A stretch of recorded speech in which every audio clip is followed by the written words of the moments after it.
1907, Elizabeth and Philip have been the heart and soul of this country. Most heads of state do not last as long as Elizabeth and Philip. They have a record-breaking relationship that has weathered triumph. The young couple happily share the supreme day of their lives with their countrymen.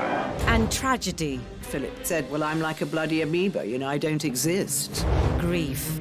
We have seen throughout Britain and around the world an overwhelming expression of sadness at Diana's death. And glory. The Queen and Prince Philip represent that idea of putting duty first and devoting your life to public service. As royal commentators dispel the myth of the monarchy. Famously, she's supposed to have remarkable bladder control. She can sit through hours of boring events. They ended up with the king doing the conga around the staterooms of Buckingham Palace. Experts will break down key archive from crucial moments in royal history. It's a fairy tale created by the Grimm brothers. Anybody entering the royal circles needs to come with their A game. So prepare to discover what actually happens when blue blood runs red. What have you been doing in here all day? This is The Royals Revealed.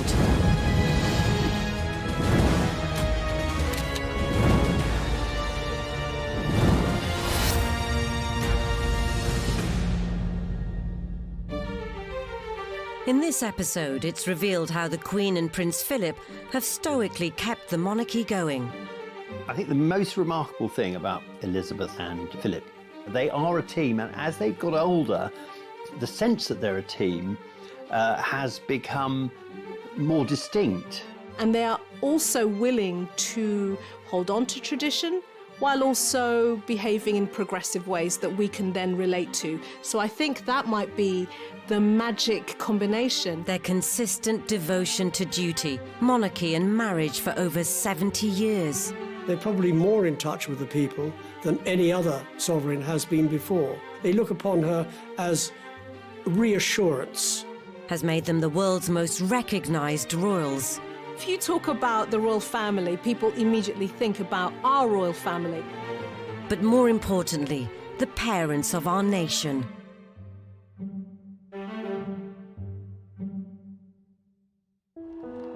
So how did this royal romance, a marriage that has crossed over 2 millennia, begin? Princess Elizabeth wrote a wonderful letter to a lady called Betty Shaw. She explained their meeting. She said, we could have met on several occasions, but the only time I really remember meeting him was when I went with my parents to Dartmouth Naval College. Since 1863, Dartmouth Naval College has been the training ground for the best the senior service can produce. Here, cadets and even future kings have literally learnt the ropes before graduating as officers for a life at sea. While Father was doing official duties on the passing out parade, Prince Philip was charged with looking after the princesses, and he showed them around the place. But perhaps this was not a chance meeting. Well, Dickie Mountbatten was a great kingmaker, and he loved to enable people to get together. So what he obviously thought, what my nephew needs is a wonderful, rich, titled wife. Well, I mean, you couldn't get better than Princess Elizabeth. I think this photograph of Elizabeth meeting Philip for the first time, Elizabeth was only 13, and that's very much the age when a lot of girls have crushes. And to be given this 13-year-old girl to sort of go off and play with for the rest of the day, you can almost see in his body language a kind of that slight exhaustion that an 18-year-old boy would have. Oh no, it was just the worst of all options.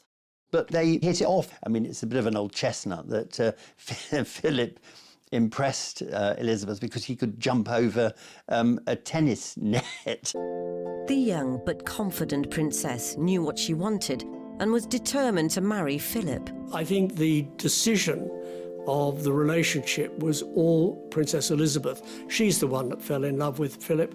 She's the one that decided, this is the only man in my life.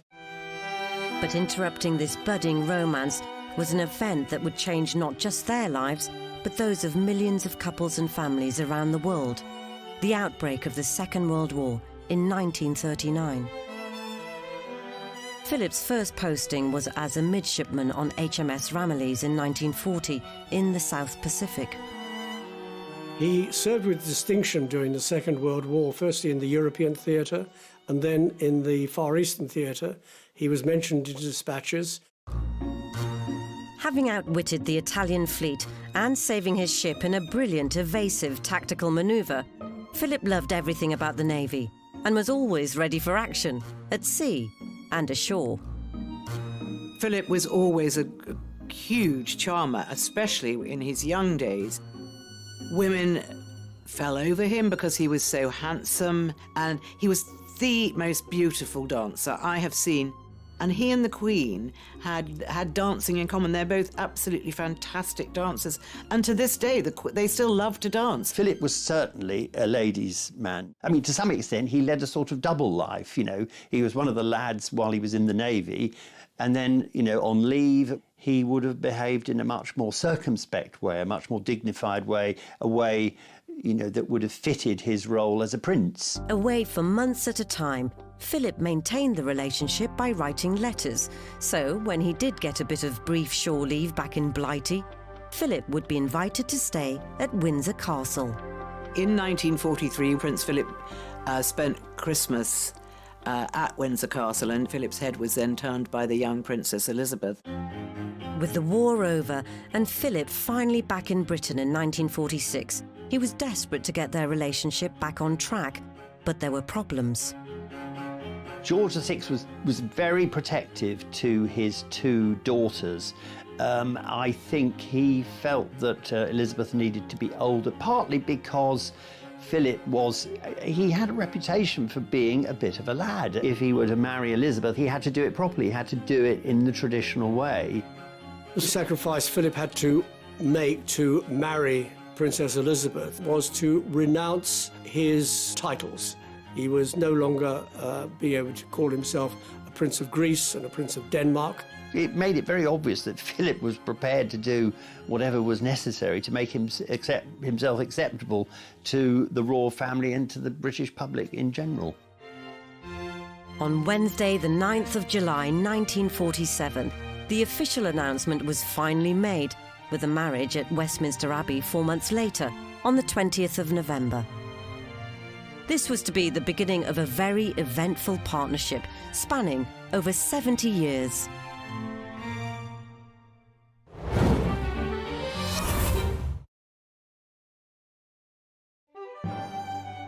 After Philip and Elizabeth's marriage in 1947, They proceed with a brilliantly uniformed mounted guards through throngs estimated at 2 millions. this was undoubtedly the couple's honeymoon period. In the early years of Philip and Elizabeth's marriage, before she became queen, the relationship was much closer to the traditional marriage that anyone might have had at the time. The man was the boss. He would have felt the top cat in the relationship. But married life brought inevitable change. Philip was a distinguished and serving naval officer who had just become a member of the British royal family. There was a sense that Prince Philip was delighted to be married, but felt somewhat cast adrift in his own career. Was he going to be a full-time working royal in support of a then young Princess Elizabeth? Was he going to continue with the Navy, and if so, what was he going to do? In an attempt to maintain his independence, Philip also kept up something of a bachelor lifestyle. So I think there was a sense when he first married into the royal family that he felt a little bit trapped and didn't really want a huge entourage around him scrutinising his every move. One way of escaping the royal routine and palace pressures was the Thursday Club. Philip had his male friends. Amongst them was the photographer Barron. And Barron introduced Philip to something called the Thursday Club. When people got to hear about the Thursday Club, they imagined it was some sort of place where the men got very drunk and then went off with all kinds of women, which actually wasn't the case. There was a lot of sort of male laughter and drinking, but there wasn't womanizing. It was all hijinks, but essentially harmless. Elizabeth even referred to the Thursday Club as Philip's funny friends, but seems to have accepted he was a man of his time and background, just as she was of hers. Philip himself said she's incredibly tolerant and understanding. When they were first married, he was allowed to go and do his thing because otherwise it would have been very difficult for him, always playing second fiddle to Elizabeth and being this person in the background without not really having a role. Despite the clubland capers, Philip and Elizabeth were quick to produce an heir. Prince Charles was born in 1948. He was the first baby born to a British heir presumptive in 1,000 years. But Philip was still a serving naval officer, keen to advance his career, and in late 1949 was posted overseas to Malta as first lieutenant aboard HMS Chequers.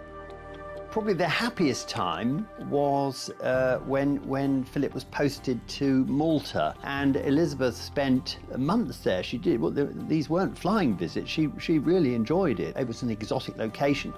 Because you forget being queen in waiting, being a member of the royal family, there are a lot of constraints. And when you live abroad, some of those constraints either disappear or they change.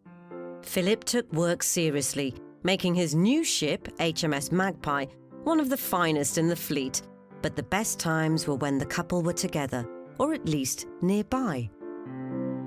When Prince Philip was at sea, the Queen used to stay on HMS Surprise, and the couple, newly married and still full of a sense of excitement, used to signal to each other from ship to ship. There was a famous signal, I think, from Surprise to Magpie, saying that the princess was full of beans, and the prince replied, "Couldn't she have something different for breakfast?" But whilst the young, loving couple were having fun in the sun, there was trouble on the horizon. The ever-deteriorating health of Elizabeth's father, King George VI. George VI, like his father, was a heavy smoker. He was very ill from the late 1940s, had to have one lung removed or part of it removed. I think it was generally accepted his health was so poor that he would not survive that much longer. And he was aware at the same time of just how young Elizabeth was and what an enormous burden she would suddenly have to cope with. On the 31st of January 1951, heir apparent, Elizabeth and her husband Philip took over her father's royal responsibilities by flying out to Nairobi, Kenya for the opening leg of a Commonwealth tour. So they arrived in Nairobi, they spent a couple of days there, and then they drove out to their fishing lodge, Sangwa Lodge. And from there they went to a viewing platform called Treetops. Elizabeth had been talking to the game warden about how her father had actually told her that he was able to lift a gun and that he'd been out shooting. And she was full of happiness, thinking, this is wonderful, Papa's been out shooting, he's getting better. And then this terrible news came in. At 2:45 p.m. local time, already 11:45 in London, and already over 4 hours after the King's death, Philip was informed of this life-changing and tragic news. It was devastating. When Lord Charteris told Prince Philip that the King had died, I think there was a moment where he lay back on a hammock and put a newspaper over his face, I think, just to give himself 5 minutes to think not only how to break this news to his wife, but also probably to contemplate what the future lay for them both at that very moment. But he immediately knew what he had to do. So he went and woke Elizabeth, and he walked her down to the river at the bottom of the garden. And he walked up and down and up and down. And we have all this detail because, Pamela Mountbatten, who was the lady in waiting, she was watching. That they were watching, and they knew that Philip was telling her. And then they came back into the lodge, and Pamela Mountbatten was about to put her arms round the now Queen, but she suddenly realised she was Queen, so she dropped into a curtsy. Meanwhile in London, Operation Hyde Park Corner, the official plans for the King's death, were in full swing. The nation was in mourning and seemed to have lost all direction. There was going to be a lot of pressure on the young Queen preparing to fly back from Africa. So unexpected was King George VI's death that the Queen was completely unprepared as far as her wardrobe was concerned. So when her plane landed at Nairobi airport, she did have to transfer to another plane wearing the summer floral dress that she'd been wearing all day on safari. She felt that it would be inappropriate to be seen wearing effectively quite a whimsical outfit. And Mike Parker went out and asked the photographers that they would respectfully refrain from taking any photographs. And I think it's very moving that they put down their cameras and they just stood with their heads bowed. The pilot of the plane who flew Elizabeth and Philip back from Kenya found it extraordinary that she insisted on standing in the cockpit. She was leaning over from behind, watching the controls, watching the runway coming towards them, doing this dangerous thing to steel herself for the shock, the fact that she was now queen, that the whole of the country would be in mourning for her father. And so if she could do this, perhaps what was coming next wouldn't be quite so difficult. When the flight eventually landed back at London Airport, the Queen stepped out first, this tiny figure in her mourning clothes, and Prince Philip stayed back, and he came down the aeroplane steps behind her, 2 steps behind, which was something he was going to be for the rest of his life. For the career-minded and ambitious naval officer Philip, it must have felt like he'd been cast adrift. I think it very quickly dawned on Philip that things would never be the same again. Here you have a man who is very masculine.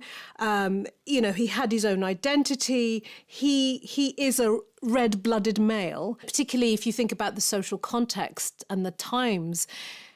Finding yourself in the supporting role as a man would have been very, very difficult to swallow. And I think he stepped up and understood that, he had to make compromises. And actually, I think what he made was sacrifices to play that role.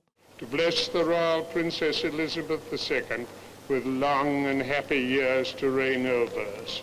Whilst the young Queen Elizabeth was surrounded by courtiers and politicians advising her how to do her new job, Prince Philip was left high and dry in his new role as consort. The role of consort, effectively, is the supporting act to whoever is head of state. And that person is effectively a +1 who is operating in support of their partner. And that effectively means putting a lot of your own ambitions on hold or cancelling them altogether. In Prince Philip's case, of course, effectively having to end his own naval career in support of the Queen. Philip needed advice about how to behave as a consort, and the only available mentor was Prince Bernhard, 15 years in the job as consort to Queen Juliana of the Netherlands, and helpfully, a distant cousin of the Queen. And he gave Philip some very wise advice, basically saying, look, whatever you do, it's going to be wrong. And whatever you do, you're going to be criticised. And whatever you do, it isn't going to be the right thing. And people will be very envious of you and they'll be wanting to, to find out anything that you might do wrong. So he said, what you've got to do, old boy, is you've got to have skin like a rhinoceros for this game, and then you'll survive. Having already been excluded from affairs of state, a new blow for Philip was the news that his children, Prince Charles and Princess Anne, who had been born in the summer of 1950, would not bear his name. Philip was extremely anxious that his own children should bear his own name, and that was Philip Mountbatten. But the Mountbatten name sounded too Germanic. So the Queen thought, well, what about changing the name? And Prince Philip thought, well, let's change the name. But the government of the day didn't like that either. Then the Queen thought, well, maybe we could have Mountbatten Windsor. But no, that wasn't acceptable either at this stage. So in the end, they were just called Windsor. And this upset Philip hugely, because he famously said, well, I'm like a bloody amoeba, I don't exist. The next inevitable milestone for the young couple would be Elizabeth's coronation, an event that would seal their fate for the rest of their lives. Philip felt completely left out now. He felt that there was no place for him in this massive thing that was happening around and for his wife. And he was made the chair of the Coronation Commission. And in fact, actually, he did one thing in that role for which historians have always been immensely grateful. He was the person who came up with the idea, and there was a lot of opposition to this, that the coronation should be filmed, it should be televised. He was very, very keen on getting the monarchy into the 20th century, albeit in 1953 it was the middle of the 20th century, and he was very much for it, and he persuaded the Queen to go along with it, and she agreed. Which is why we now have footage of one of the most important coronations of the last century, given that it's led to this record-breaking reign by Elizabeth. After years of war and austerity, the nation's hopes were pinned on the young Queen Elizabeth and her dashing consort, Prince Philip. This, the greatest of all royal couples, began the tough task of carving out solid roles for themselves and making their mark on history.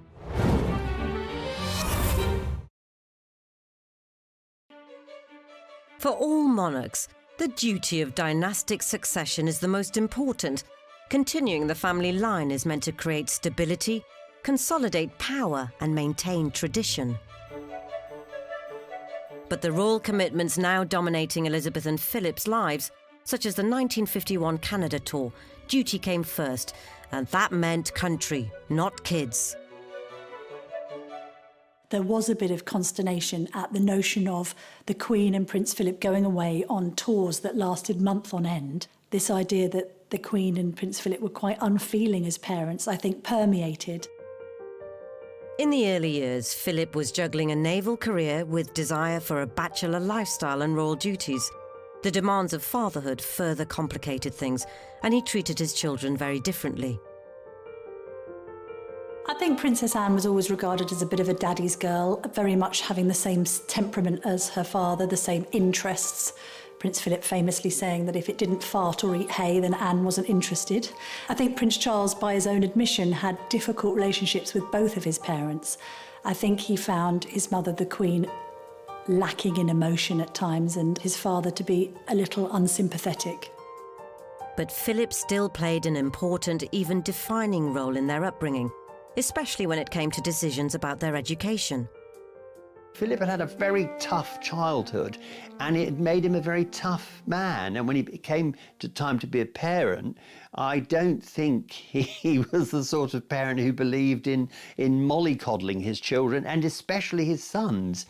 And I think myself that Charles suffered very badly as a result. And I think when he was a baby and then a toddler and a young boy, I think Philip felt that he needed to be toughened up. The Queen acquiesced, as she usually did with Prince Philip on matters of the children. She let him handle it because she was so busy being Queen. A man, if you like, who's been stripped of multiple roles to become the Queen's consort, effectively emasculated in a lot of ways. But then to step into the role of taking charge of your children's education is an incredibly powerful role, because what you're doing there is shaping their future. Charles initially was educated sort of on the nursery floor and then ended up going to school where he had quite a miserable time, and subsequently ended up at Gordonston, where he had an equally miserable time, describing it as coldits in kilts. Anne, on the other hand, was homeschooled and then insisted that she should be sent to school. She didn't want to be educated on the nursery floor, and she ended up going to Benenden and enjoying it, but wasn't particularly academic.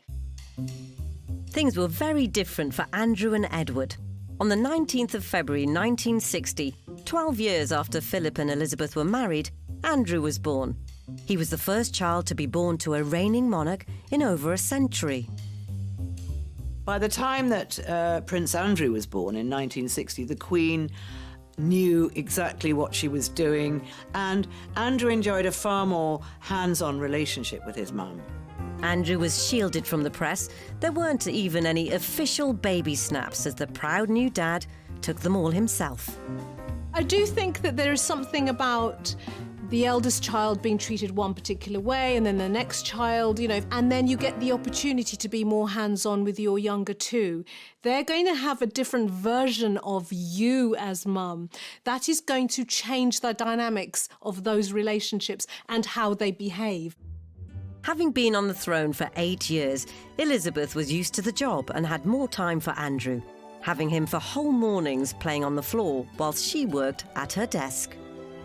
Philip seemed to find fatherhood more enjoyable too. He even occasionally looked after Andrew, but was easily distracted, giving Andrew the opportunity to make mischief. The Queen's head coachman at the time told me a wonderful story about Prince Andrew making a horrible nuisance of himself down at the Mews in Windsor.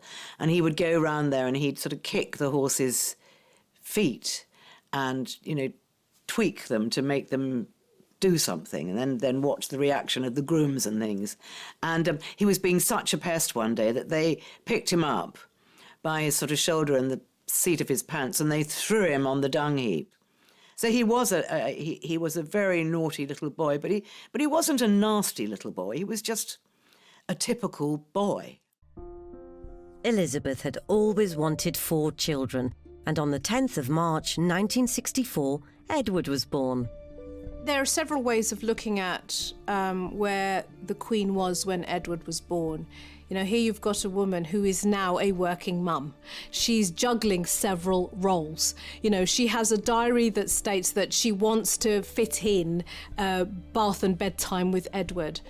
This is her opportunity now to be more connected and bonded with her youngest child. Maybe this is the time that she wanted to give that attention and love and acknowledgement that children need that connection. So you've got a working mum who's juggling. Way ahead of her time.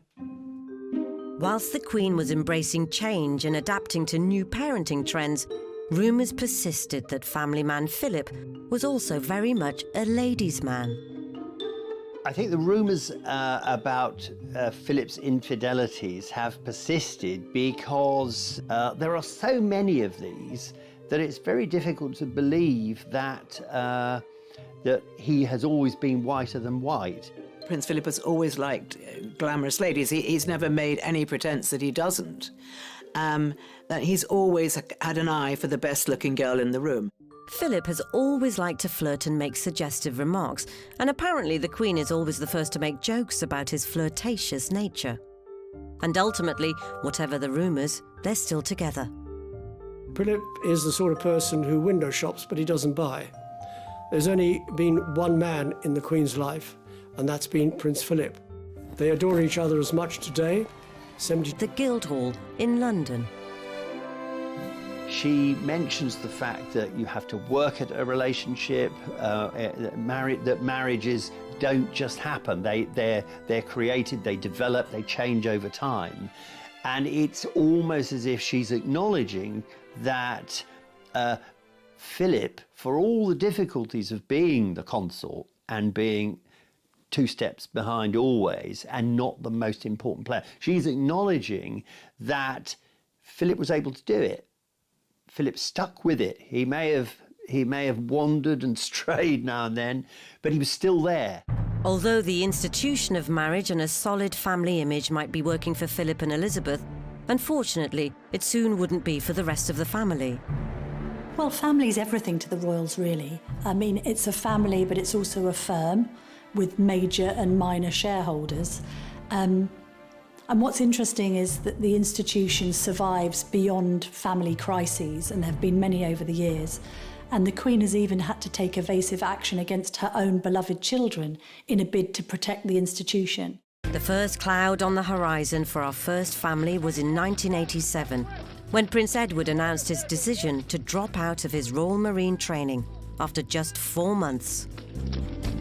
When Edward made his momentous decision to leave the Marines, the one person that was actually very supportive of him was his father. Prince Edward is said to have coped well with the physical side of things here. After the initial shock, the training apparently was no more of a problem for him than for anyone else. If the reports are true, it was the long-term prospect which caused him to reconsider his future with the Marines. The Queen took the news with icy displeasure, and the Queen Mother saw it as a dereliction of duty. But Edward's father's reaction was surprising. Well, I think everybody thinks that Prince Philip is this very hard and difficult man, which indeed he can be, but he's also very sensitive, and he has a very warm relationship with his youngest son. He's always been there for him, perhaps in a way that the Queen's always been there for Andrew. What's interesting about Prince Philip stepping in may be much more about Prince Philip's journey as a parent. He has had a relationship with his older son where he pushed him down a particular path and persuaded him to go to schools and wanted him to be less emotional than he was, and maybe he learnt something in that process. Parents make mistakes, and if you learn from them, good for you, and maybe this was one of Philip's learnings. But Edward's shocking decision was nothing compared to the scandalous year of 1992. Not only did Princess Anne divorce Captain Mark Phillips, but the Duchess of York was about to put her foot in it. Literally. Fergie had been caught topless, having her toe sucked by her financial advisor, Johnny Bryan, in the south of France while Andrew was away. Pretty unfortunate story. And she was going into breakfast, and she was stopped from going into breakfast by a private secretary, suggesting what was actually in the pages of the newspapers, in the tabloids, that it might be a good idea if Fergie went back to London rather than staying at Balmoral, which she did. And she went back pretty quickly. The family were aware of all the pictures. They weren't going to raise it with her. It was left to the private secretary. But yes, I think she was deeply embarrassed by that, that she didn't just let the family down, but she let herself down and her husband down as well. During the same period, someone else receiving unwanted press scrutiny was Princess Diana. When Diana was in her most difficult stage, which was probably during the period, you know, when the marriage was really going wrong, and it was what we called the War of the Waleses. Diana was doing terrible damage to the institution of the monarchy, which is what Prince Philip had given up his whole life to support. And it was just the endless headlines. A divorce, however painful, was inevitable. But after its announcement, things just got worse. I think what's interesting about 1992 is the palace completely lost control of the situation when it came to the War of the Waleses. The prolonged crisis that engulfed the royal family created a vacuum that was only filled by news coverage and speculation. It was like the greedy monster that kept on needing to be fed. I think at the point where Diana decided to collaborate with Andrew Morton's book, Diana, Her True Story, and indeed give the famous Panorama interview, the Queen's patience was wearing rather thin. As a result, tension was visible at Royal Ascot as the second instalment of Morton's book was rolling off the press. Diana was always the most telling with her body language, and she could say more in one pose in a photograph than most of the royals said in a lifetime of footage. And so we see Prince Philip at Ascot looming near Diana. Now, this is a different Diana to the one that we saw at the wedding, because by now she's a lot more womanly. So she's wearing this very high-fashion outfit, very loud, spotted outfit, elegantly and with utter confidence. The mouth has dropped and she looks slightly reflective. So clearly the illustration of a rift between those two characters going on there. After 45 years of marriage and thinking the worst must be behind them, in 1992, everything seemed to be going wrong for the royal couple. 1992, of course, will forever go down in history as the most appalling year for the royal family. 3 out of 4 of the Queen's children divorce. A lot of the salacious details concerning the breakdown of these high-profile marriages is played out in the tabloids. And then to cap it all off, Windsor Castle nearly burns down. 4 days later, at the Guildhall, the Queen delivered her sympathy speech to a standing ovation. It has turned out to be an annus horribilis. I think that speech really resonated with the public, who were grateful that the monarch was willing to acknowledge how dreadful the previous 12 months had been. Ordinarily, you expect the Queen to keep calm and carry on and not point to the glaring errors that have been made by her own children. And in this case, I think she just thought, there's no hiding this. But the 1990s had one final, devastating sting in the tail. An event that nearly ended all Philip and Elizabeth had worked for and brought Britain to the brink of revolution. Just to confirm the news that Diana, Princess of Wales, has died in a car accident in Paris, which also killed her companion, Dodi Fayed.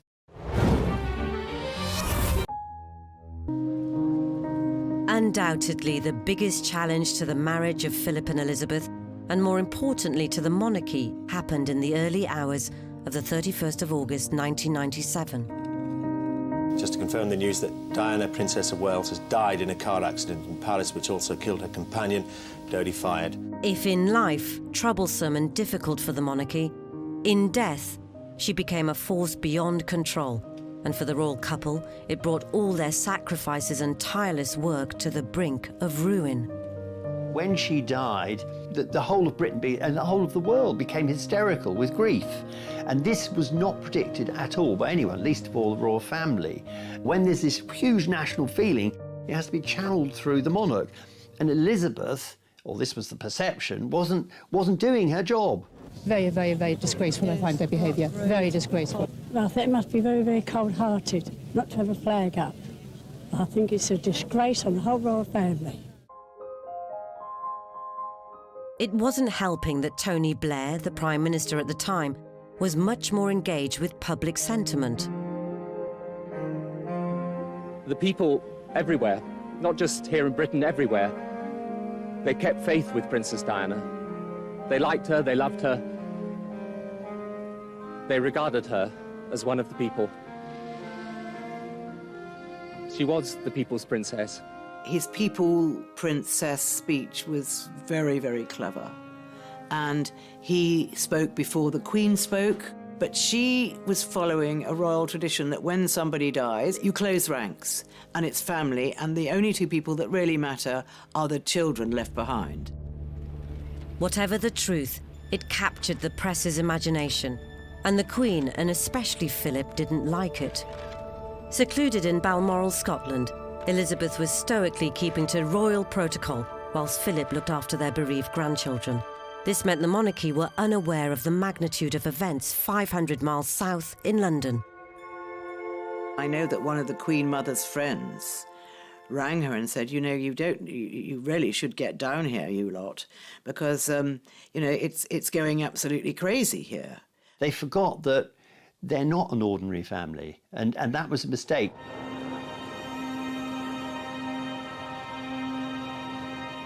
When they finally returned to London, the Queen was shocked. And she was actually quite nervous because there was a very bad feeling, almost of revolution, which I've never felt before or since, and I don't suppose the Queen has either. She stayed stoic. She was almost unflinching in that situation, and that shows a remarkable capability in terms of self-control. But all Elizabeth's stoicism was put to the test the following day, in a rare address to the nation. First, I want to pay tribute to Diana myself. What you can see that is unique in my experience in the Queen's body language, she does 10 lip licks. I share in your determination to cherish her memory. This can be read again in different ways. Often when people get a burst of adrenaline, when they get nervous, when they get anxious, when they get fearful, the mouth dries, and that would definitely have caused a necessity of licking the lips. I may be seeing it as fear, maybe a little bit of anxiety, and I'm going to make a blend. I think it might also be tinged with a little bit of annoyance that she's having to do it anyway. Although the Queen's public address was criticised as being too little too late, her and Philip's presence back in London and at the funeral proved enough for public sympathy. We all know what it's like to suffer a loss and a pain, and to see the monarch doing the same back, you feel much, much closer to her. So at that point, to see her in that state, I think a lot of people probably wanted to put their arms around her. Philip also had a hand in maintaining the threatened monarchy. He was absolutely devastated for his grandsons, extremely close to both boys. It was he who was instrumental in persuading them, rightly or wrongly, to walk behind Diana's coffin, simply by saying that he would be there to support them. Diana's death was possibly the first time in the Queen's reign when the country did not come first. The point was, both Grandma and Grandfather did their best in their own way to support those princes at the time. And it was an unprecedented moment. It was an abject tragedy, and they dealt with it in their own way. The Queen said afterwards that lessons had to be learned from Diana's death. Slowly they have been.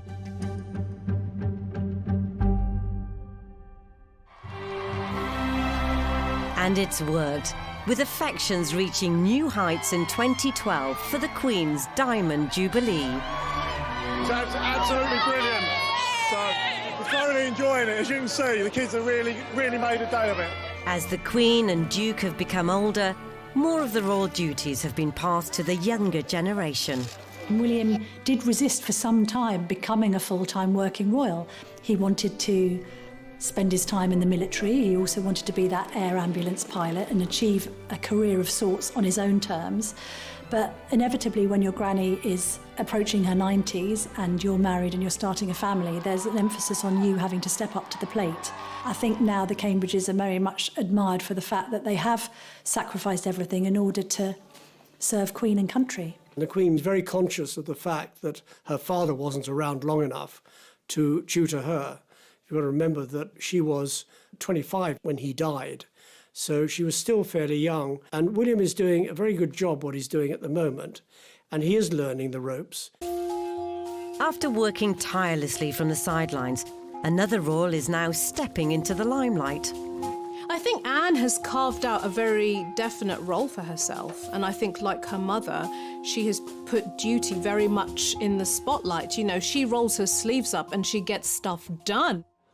Safe in the knowledge the future of the monarchy is in good hands, Philip stepped down from royal duties in August 2017 at the tender age of 96. And that's a pretty good age to keep going, but there comes a time when, yeah, even Prince Philip had to hang up his spurs.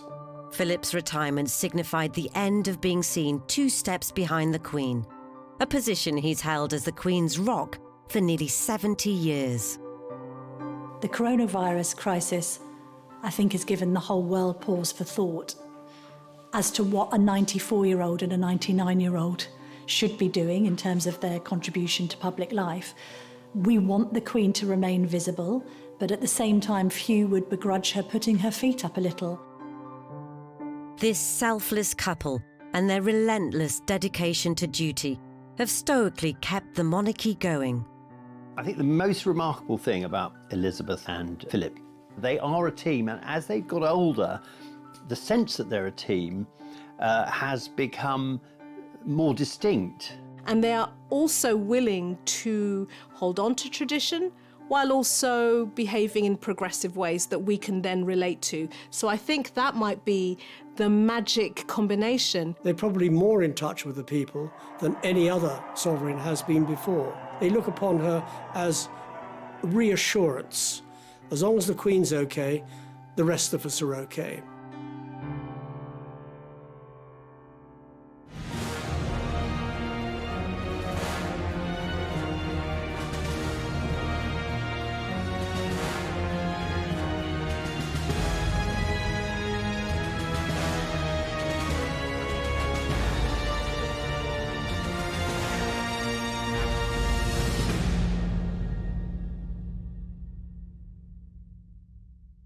Have stoically kept the monarchy going. I think the most remarkable thing about Elizabeth and Philip, they are a team, and as they've got older, the sense that they're a team has become more distinct.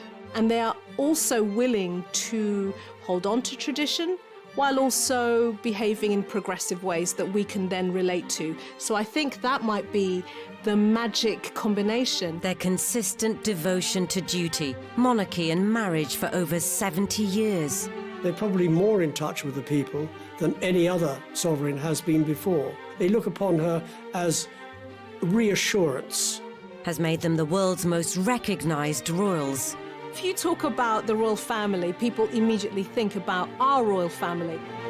But more importantly, the parents of our nation.